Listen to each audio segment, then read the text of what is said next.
Rambut HT-nya tuh udah bagus banget menurut gua. Lu bisa lihat di sini kan, nih rambut HT nih. Lu bisa lihat lah, kelihatan nih rambut HT yang depan. Nih. Bagian depan tuh rambut HT-nya ini.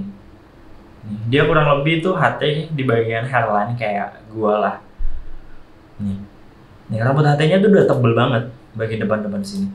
Tapi gimana nasibnya dengan rambut non HT-nya nih? Nah, ini rambut non HT-nya dia.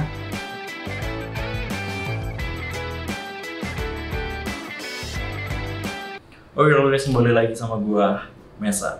So, gua akan nge-share lagi ke lu kenapa kita perlu perawatan setelah transplantasi rambut. Dan apa yang terjadi bila kalau lu nggak perawatan setelah transplantasi rambut. Dan kebetulan banget, ini tuh ada case khusus dari konsulan salah satu temen gitu. Sebenarnya banyak sih teman-teman yang konsul ke gua gitu, sharing ke gua tentang kayak case-case kayak gini lah. Nah, gua akan bawain salah satu case-nya gitu, guys. Oke, by the way, sebelum melanjutkan ini, gue saranin buat lu nonton video-video gue yang lama ya guys, supaya lu ada pemahaman lah tentang hal ini gitu. Jadi gue nggak perlu jelasin ulang-ulang tuh. Jadi intinya, ketika lu transplantasi rambut ya guys, di kepala lu bakal ada dua macam rambut. Yang pertama adalah rambut HT alias rambut hair transplant lah. Yang kedua adalah rambut non HT, rambut non transplantasi. Kayak misal contoh gue nih, gue kan HT di bagian depan. Itu berarti rambut depan gue ini, bagian sini adalah rambut HT, rambut hair transplant gitu. Dan bagian belakang, di bagian ini, atas, belakangnya rambut HT itu rambut non HT gitu. Nah, kenapa lu perlu perawatan setelah transplantasi rambut? Karena ya, perawatan tuh dibutuhkan buat lu menjaga rambut non HT lu ini. Even rambut HT menurut gue juga perlu digunain perawatan. Karena rambut HT tuh ya guys, dia tuh DHT resisten. Tapi bukan berarti dia kebal gitu. Dia masih bisa diserang di HT, cuman lebih kuat gitu. Oke, jadi langsung aja ke kasus bro ini ya guys. Jadi intinya, lu bisa lihat nih di gambar yang gue share. Jadi tuh bro ini tuh udah transplantasi rambut 1 tahun yang lalu. Jadi tahun kemarin bro ini tuh transplantasi rambut di salah satu rumah sakit yang bisa dibilang juga bagus gitu. Rumah sakitnya bagus, bukan rumah sakit gue kemarin, pokoknya di salah satu rumah sakit yang bagus lah, menurut gue itu bagus. Oke, gue bilang deh, rumah sakitnya artis.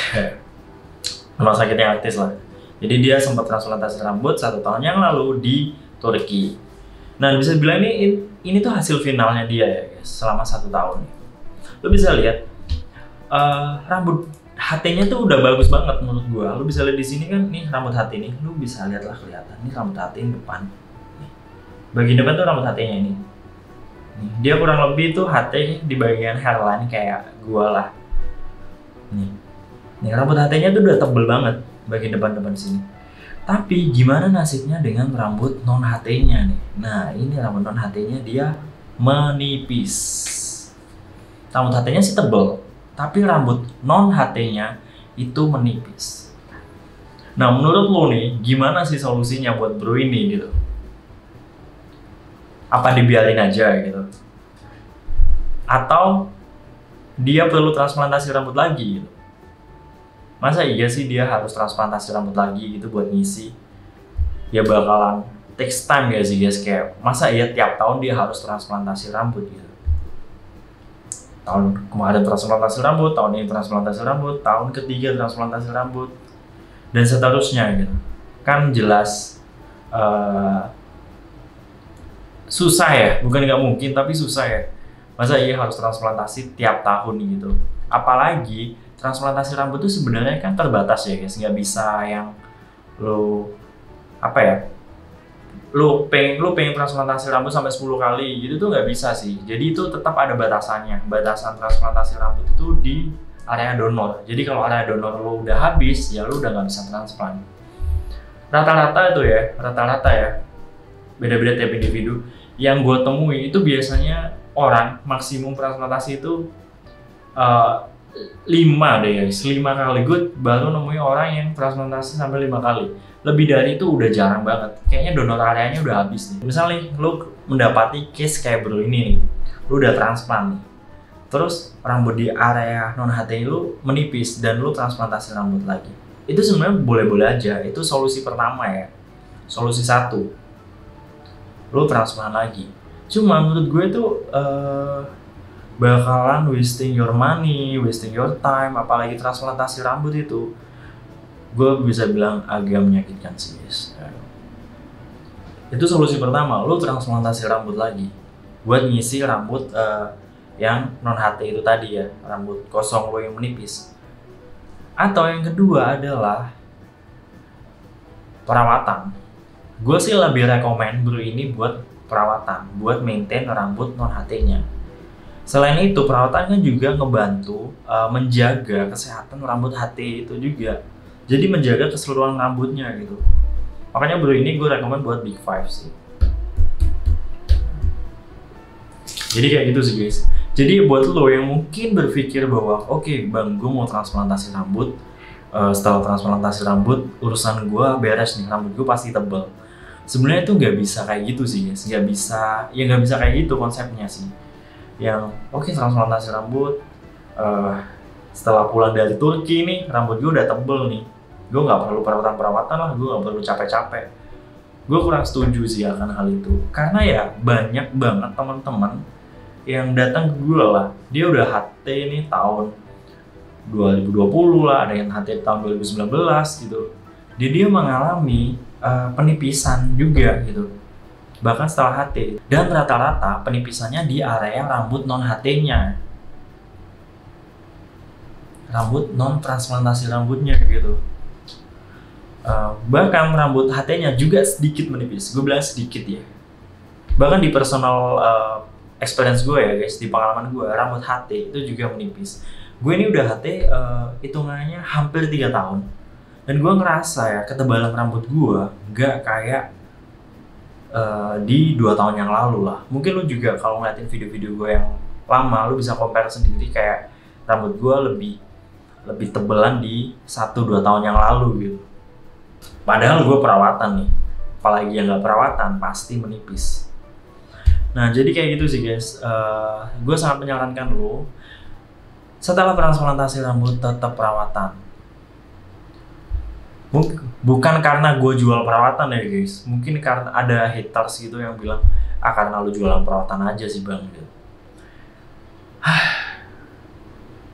Gimana ya guys gue bahasanya, meskipun lo gak beli perawatan di gue itu gak apa-apa sih guys, tapi gue pengen banget menyarankan yang terbaik buat lo. Gue gak pengen aja lo transplantasi rambut terus rambut lo menipis gitu.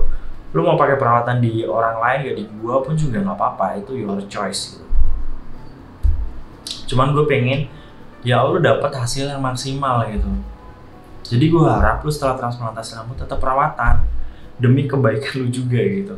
Menurut gue konsepnya tuh kayak gini sih guys. Ibaratnya lo mau treatment ya, treatment muka lah ke suatu klinik kecantikan gitu. Lu pengen muka lu mulus, lu pengen muka lu bersih, akhirnya lu bayar sejumlah uang ke klinik gitu. Oke, setelah dari lu bayarnya anggap aja beberapa juta, lu keluar dari klinik, muka lu udah mulus nih. Tapi ya, masa lu nggak skincarean, lu nggak ngerawat muka lu tetep gitu.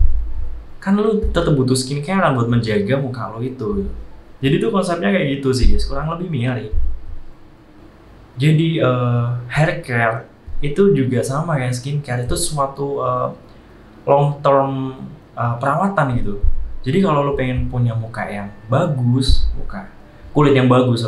Jadi kalau lo pengen punya kulit yang bagus, rambut yang bagus, ya lo harus merawat diri gitu. Bahkan orang yang fitness juga sama gitu. Orang yang fitness kalau udah punya badan bagus, dia tetap harus fitness. Bukan berarti dia udah badan bagus, oke gua stop gitu. Enggak kayak gitu. Jadi ini juga berlaku ke semua hal sih, termasuk di transplantasi rambut sekalipun gitu. Cuman mungkin keuntungan dari transplantasi rambut adalah dia ngisi folikel rambut yang udah mati. Nah, jadi lu bisa lihat ya guys, jadi kesimpulannya kayak gitu. Lu bisa lihat dari case bro ini, bahwa sebenarnya setelah transplant itu juga lebih direkomendasikan buat perawatan. Jangan sampai rambut non HT lu juga ikutan menipis nih. Oke, jadi buat lo yang pengen transplantasi rambut, lo bisa langsung cek aja di video deskripsi juga. Buat lo yang pengen tahu perawatan, itu gue juga sediain, cek aja di video deskripsi. Pokoknya gue akan ngebantu lo buat jadi lebih baik ya guys, via rambut. Oke, jadi gitu aja dari gue. Semoga apa yang gue share ini bisa ngasih manfaat ke lo. By the way, sorry banget kalau gue jarang banget bikin video di YouTube sekarang. Gue sekarang agak lebih aktif sih di Instagram ya guys. So, follow Instagram gue ya guys di spesialis.rambut. Ya itu sih. Oke. Tapi gue akan usahain buat bikin YouTube terus sih. Karena ya bikin YouTube is fun. Gue suka sih berbagi ngobrol kayak gini. Tapi kadang gue kehabisan konten ya. Ya, oke. Jadi gitu aja dari gue. Semoga yang gue share ini bisa ngasih manfaat ke lo. Salam berambut. Cheers.